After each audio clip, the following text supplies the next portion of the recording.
And every single political campaign that he ran, he lost locally and at the Senate and at the Congress.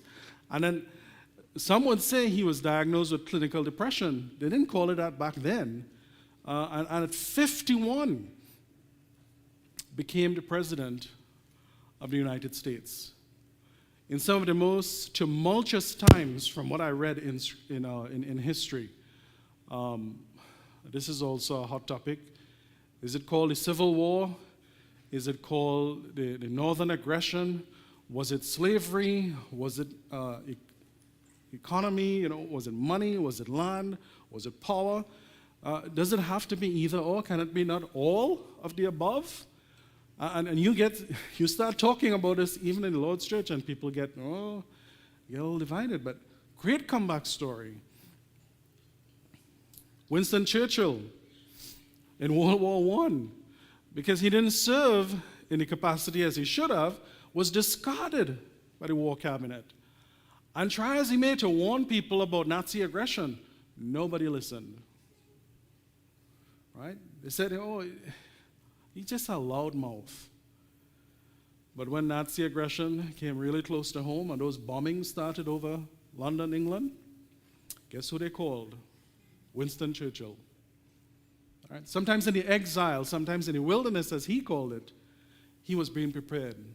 Lincoln, he was being prepared for one of the most devastating times in a nation, that it would need leadership. We need those but God moments, those comeback stories. Here's man in his worst, but God does something. The term is mentioned 45 times in the King James Version. It's mentioned 50 times in the ESV. It might be mentioned 47 in different versions. But it is worth noting when God steps in, when humanity can do nothing else. And that's what that phrase means. When man is incapable of helping himself, God does something absolutely amazing. He steps into human history and acts. But God. See, it was Joseph in the book of Genesis chapter 50, when he was retelling the story to his brothers who were afraid because now our dad is dead, and he's afraid. They're afraid of Joseph, that he's going to unleash his vengeance, his revenge. What does Joseph say? But God, you meant it for evil, but God did something. God meant it for good, to save life, not to take it. What did it take Joseph to say those words? He had to forget how many years of ill treatment, how many years of oppression, how many years of, why is this happening to me? How many years of all the pain and the suffering and just wondering what's going on? Can you imagine him as a teenager in the pit where your own brothers threw you in, and then they take you out and sell you off into slavery, and then you find yourself in Potiphar's house, and then your character is just dragged through the mud, and then he finds himself where? In prison. A couple more years. And he who should have remembered forgot what he did. But he had those but God moment. What about Genesis chapter 6 through 8, when God was passing judgment on the world and only 8 souls were being saved? It says, but God remembered Noah. Not that he forgot, but it is language used for us to understand what's happening, for God to communicate his will. And God didn't forget. God was honoring what Noah did. You remember back in chapter 6, but Noah found grace in the eyes of the Lord. What about Israel? 430 years. Generation after generation after generation. Slaves. And here comes God, and he says to Moses, I'm going to send you, Moses. See, because I have heard their cries. I have seen their tears. I'm come down to do something about it. It says, but God heard their groans. He heard their cries.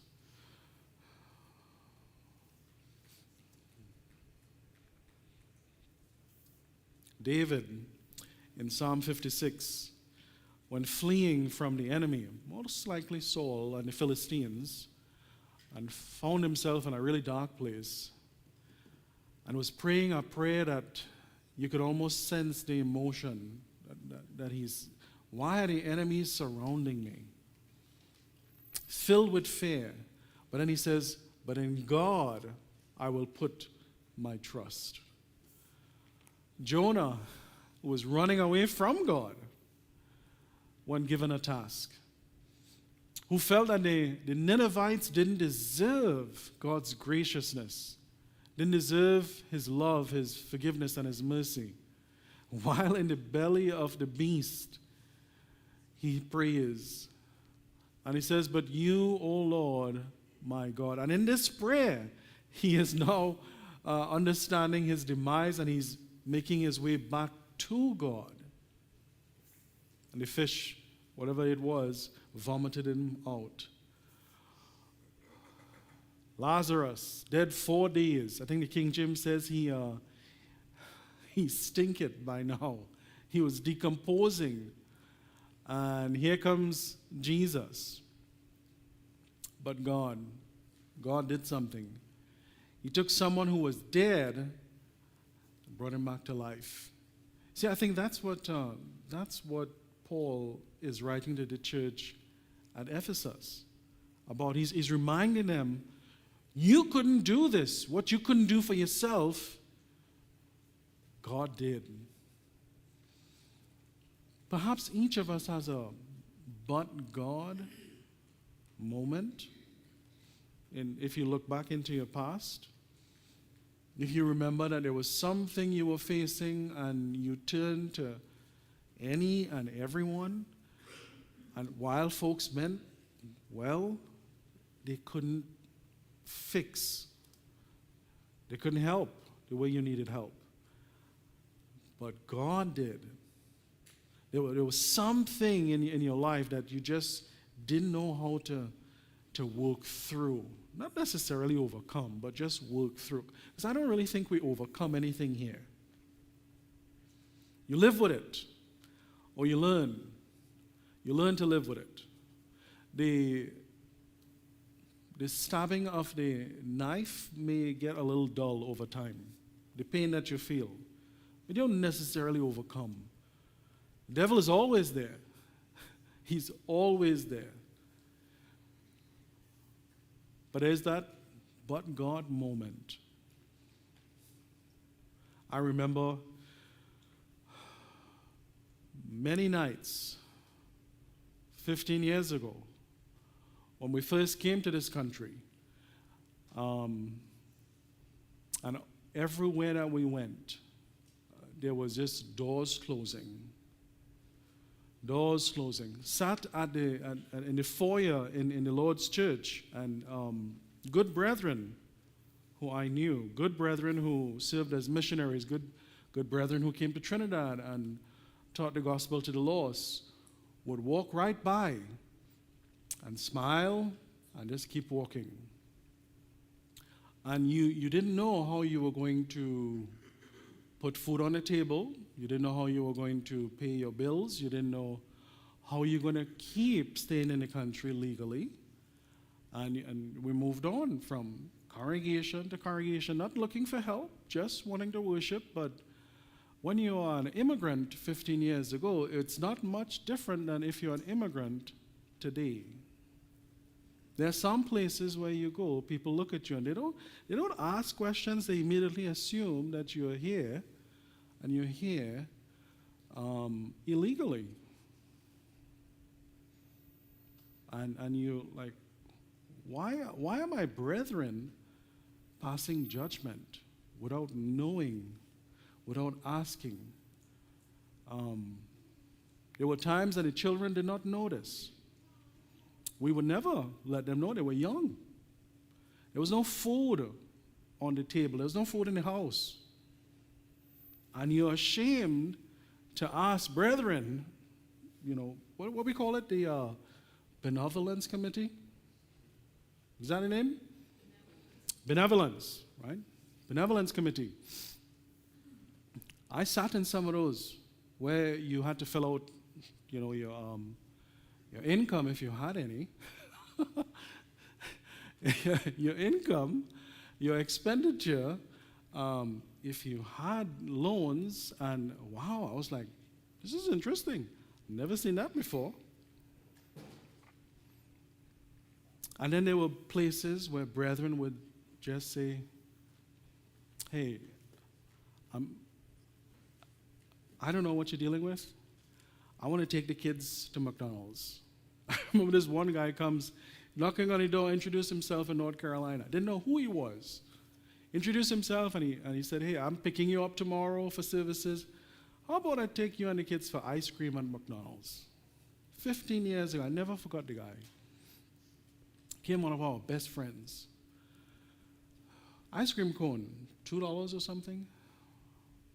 2 ice cream cones for the kids. But was the biggest impact to me, those but God moments. Then there were brethren who were like, I don't care, I don't know what's going on, I don't need to know. They'll take Marshall, let's go to Walmart, or let's go to Target, or let's go and buy what you need. It's not easy to be in those moments. It's not easy to need help. But God showed up through the hands and feet of brethren who had a heart. Those who didn't are far and few between. I don't want to condemn or judge anybody this morning. I don't know why they did what they did. But those but God moments stayed with you. And there are brethren here who are just like that. They show up. You show up for each other. You show up when nobody asks. You just find out. And you show up to take somebody to the hospital, to get food for someone, to help somebody with their repairs, to help them with their bills, to visit, to sit with them when they go through whatever they're facing. That's one of the ways God shows up through his people. Those but God moments. And there's a level of, you want people to have their dignity, and I'm straying here a little bit. I know you're like, what does this have to do with Ephesians? It has everything to do with Ephesians. Because when you realize where you were, and you realize the richness that God has in mercy towards you, you can't but help show that mercy to others who are in need. The greatest with grace are those who have received it, who understand what it means to have God's mercy. They are the ones that show it the most. One writer says, it is perhaps the reason why so many do not show grace and mercy, because they themselves don't understand what they have received. Frank, you had a question or a comment? Sometimes when you sit down and you really study the life of Jesus, some of us, we are so far. If Jesus doesn't come right now and question us, we'll be guilty. Because even when he was teaching and realized the crowd was vast, and somebody called him and the apostle said, let's keep on going. Jesus will stop and say, hey, that person needs me. Mm-hmm. And Jesus himself tell us, if you see your brother in need, do not shut up your bowels of compassion, because at the end of the day, we don't know whose life we're going to save by just one good deed. And sometimes I ask myself, how we could be following the greatest? There is no fault in Jesus. Throughout his teaching, there is nobody that passed straight on the road and did not respond to them. And even when his apostle asked them wanting him to go through, he told them no. You remember when he was leading them going, and lots of people, and the apostle, he said, if anybody will buy food, and the apostle said, we don't want to buy food, let's keep on going. Jesus said, no, these people are hungry, they'll eat me all day. I cannot let them go. Excellent point, Frank. When when you look at the life of Jesus and you see what he did, you can't but help but follow. Right? Good thoughts. Does anybody have a but God moment in their life that they want to share with us? Or am I getting too personal? Oh, Tracy. When we first joined the church, I think my oldest son was 4. We lived in an apartment. He had a job, and I babysat, just help him buy groceries. And one of the people at his work invited us to go see Floyd Wallace Jr., who was having a meeting. After we joined the church, I joined that night. I was baptized at the end of that. Well, it took longer. But there was a couple women whose sons had started the church closest to us. And they invited us to come to their house on Sunday after the first church that we came to, first time that we came to a meeting. And fed us and packed up food boxes for me to take home. And I've never forgot that because it was like she let Greg get up on a stool and help her cook food. And they had invited us and a couple of the people that didn't have spouses or whatever every single Sunday. And I mean, that first Sunday though we went, she gave us food to take home for us for the rest of the week. And I never forgot that, ever, in all these years, because those two ladies were just, they had a little house on their property, and when we lost our lease and didn't have a place to go yet, they let us move into that little house for a month while we were searching for an apartment. I mean, it didn't put them out, per se. It didn't put them out to give us the food that was left over, but the fact that they did it Yeah. when we were young and didn't have much, it was always there. Anybody else? Thanks for sharing that, Tracy. Growing up, when I was a young boy, just about maybe 10 years old, I saw a guy beat my mom in our yard. And I promised myself that I would have, as long as this guy is alive and I alive, I have to kill him. That's what I can. All my life I live like that. Looking for that help. And when I become a Christian, I had to let it go. Because I just could not.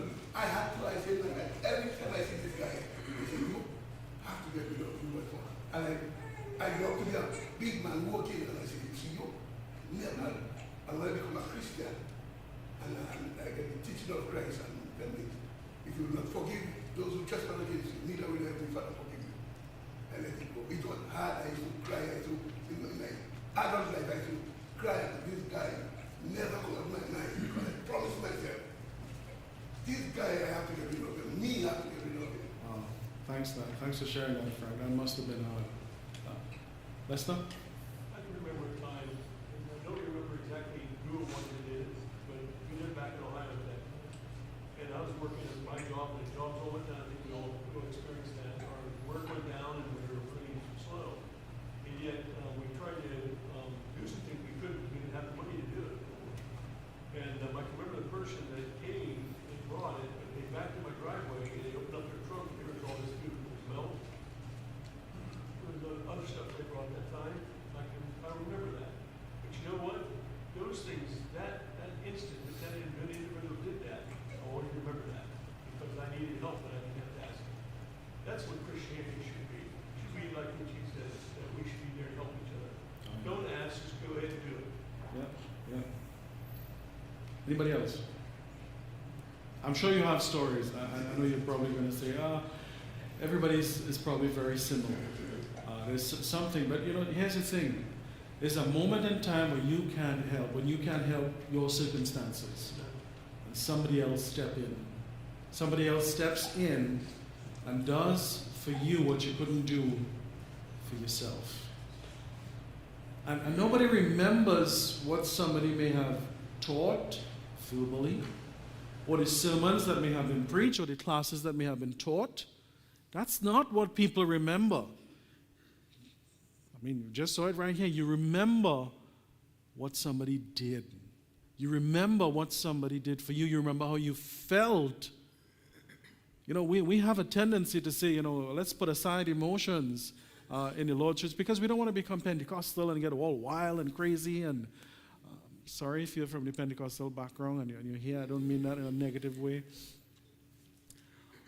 But how you feel, how people feel is very, very important. Jesus had a way of making people feel comfortable when they approached him.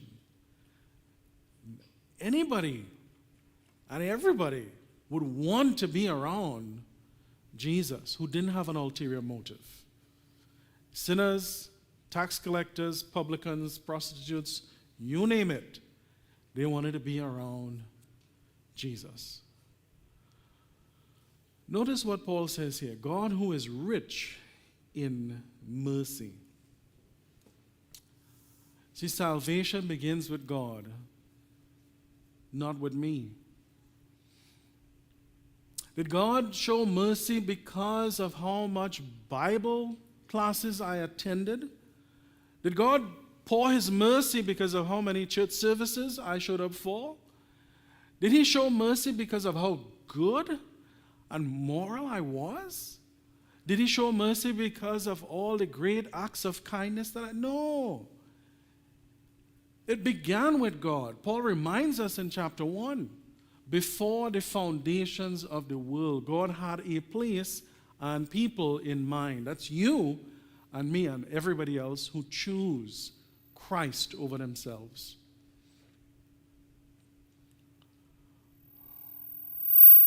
It all starts with God.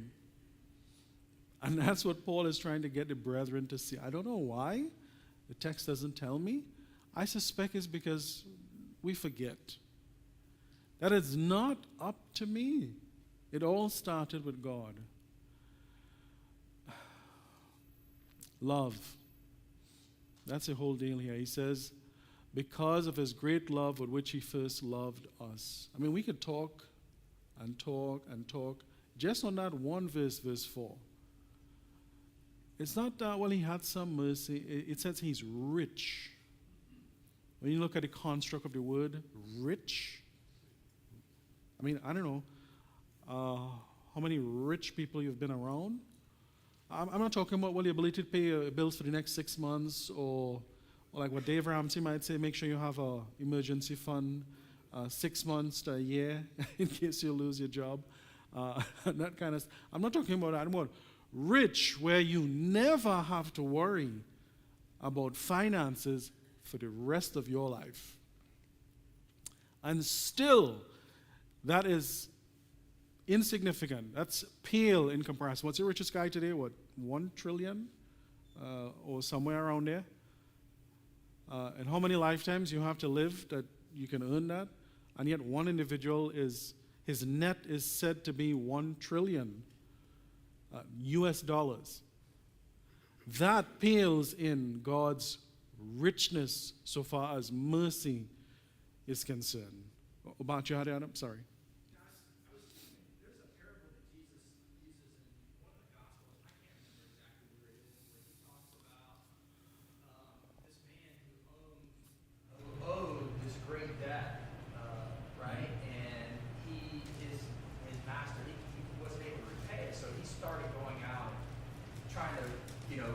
Collect debts from other people who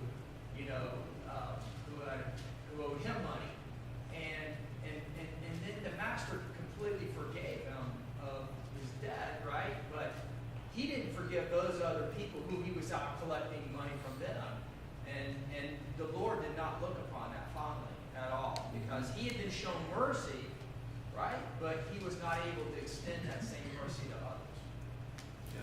I think that's in Matthew chapter 18, the unjust servant. Pay me what's mine.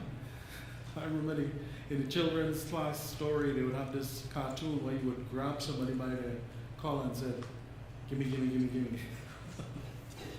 And remember what Jesus said? Take that servant and cut him up in pieces and cast him out. Yeah. Because of his great love. Notice what Paul is doing here. He's piling on words, adjectives, not just love. God's love, I mean, is amazing. I mean, he says God's great love. which he loved us even when we were dead in trespasses. Let's see, verse 5. If you work around anyone in the hospital, when somebody codes, there's nothing that they can do themselves to come back. They need somebody else. They need somebody to resuscitate them. I'm not saying that man doesn't have a responsibility in salvation. That's not what I feel they need to put that caveat. I don't know why, but I need to. The big picture is that what Paul is saying here, he's leading up to, you did not earn, you didn't merit, you did not work towards God's grace. Your salvation is not incumbent upon you alone. God is the originator of salvation. So it says, God resurrects people. We see it in baptism. That's the beauty about baptism. When Paul says in Romans chapter 6, you knew he had made alive who was once buried in the watery grave of baptism.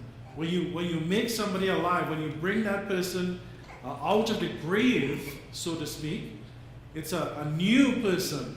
God resurrects individuals. He's in the breaking up funeral story.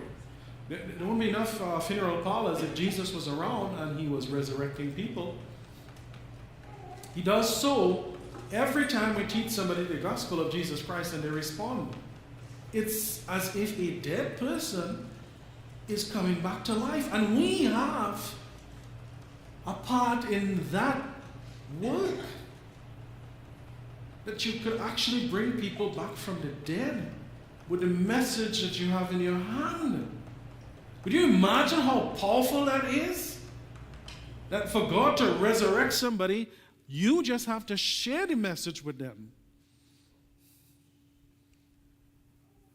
It's not a self-help, chicken soup for your soul type deal. That came out many years ago. Do they still have that chicken soup for the soul thing?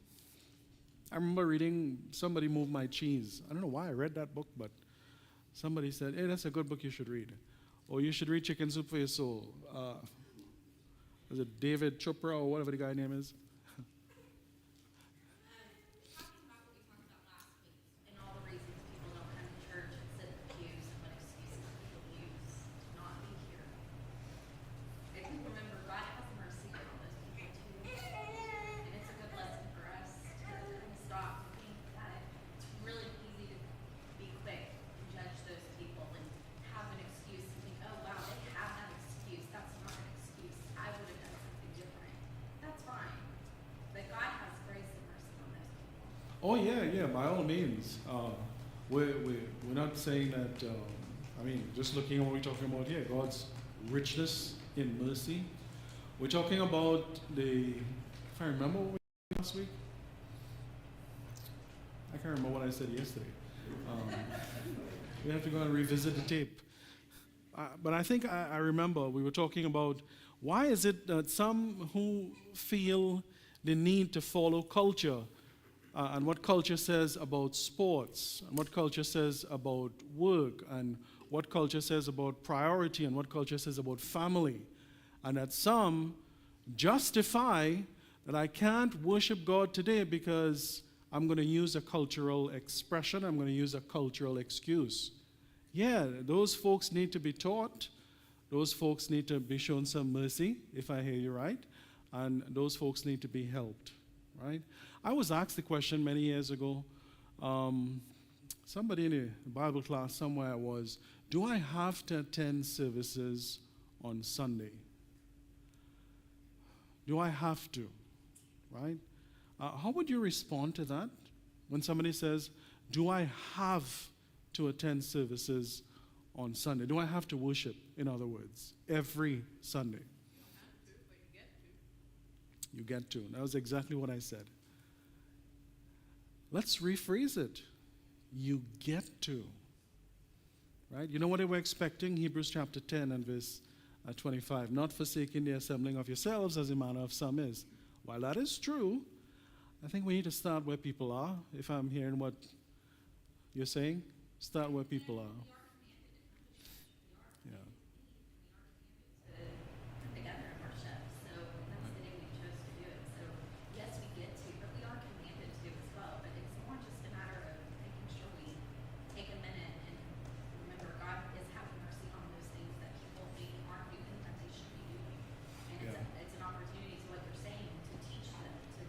to start where they are.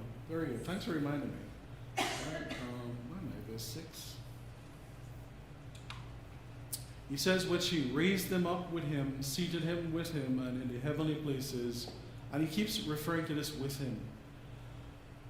We might be living on the earth, but what Paul says here is that our address has changed. He says, and raised us up together and made us sit together in the heavenlies in Christ.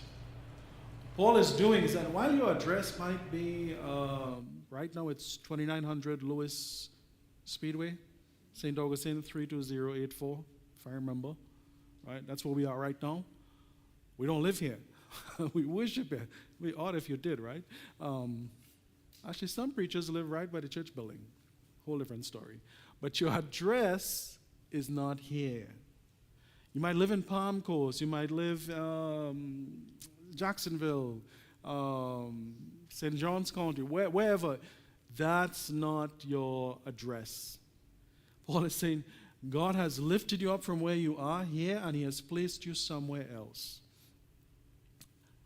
And it's in past tense. It's already done. You are living with Christ. So live as if you are actually with Christ. That's what Paul is saying. And then he says in verse 7, that in the ages to come he might show the exceeding riches of his grace in his kindness towards us in Christ. God is in the advertising business. He wants to show what he can do. He wants to show his people what he can do. He wants to show everybody else what he can do. God wants to use us as the billboards that you pass on I-95. This is what I can do. I can take somebody who was an enemy to Christianity, like Saul of Tarsus, and I can turn him to one of the greatest missionaries and gospel preachers that ever existed, Paul the Apostle.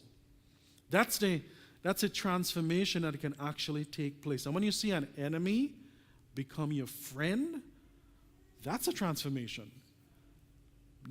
When you can see what Frank was just talking about, the anger from seeing somebody abuse his mom as a little kid, and that anger festering and smoldering, that he felt the need to exact vengeance. That was his motivation for growing up. And then one day, being introduced to Christ could actually release that individual from the way he felt towards him. That transformation where that anger has now become forgiveness. That I forgive you. That's transformation. Is it easy? Absolutely not. Anybody who tells you otherwise, they're lying to you. It's in the courtroom of God's hall. And I use this knowing that there are several attorneys among us. I don't normally like lawyers, but I like you guys. And God says, here's the exhibit. Exhibit A. Look what I can do. Look what I have done. Look what I'm continuing to do. And I know when you present evidence, here's the accused, and the prosecution goes, I'm going to use that evidence and say that person is guilty. And the defendant, their attorney is going to say, I'm going to use the same evidence and prove that they're innocent. Isn't that weird? Isn't that bizarre? That you can have evidence, the same evidence, but it could be argued either way. In this case, God is saying the evidence, the volume of evidence, you cannot deny. The defendant has actually nothing that they can go on. The prosecution says, this is it. We have solid, ironclad, eyewitness testimony. We have everything that we need. This is a slam dunk, so to speak, if there ever was one. That God is in his saving business, the recovery business, the reconstruction business, the resurrection business, the breathing life into dead people. Ezekiel saw a valley of bones, and God came to him and said, Son of man, can these bones live? And Ezekiel says, I don't know, Lord, only you know. Several times, can these bones live.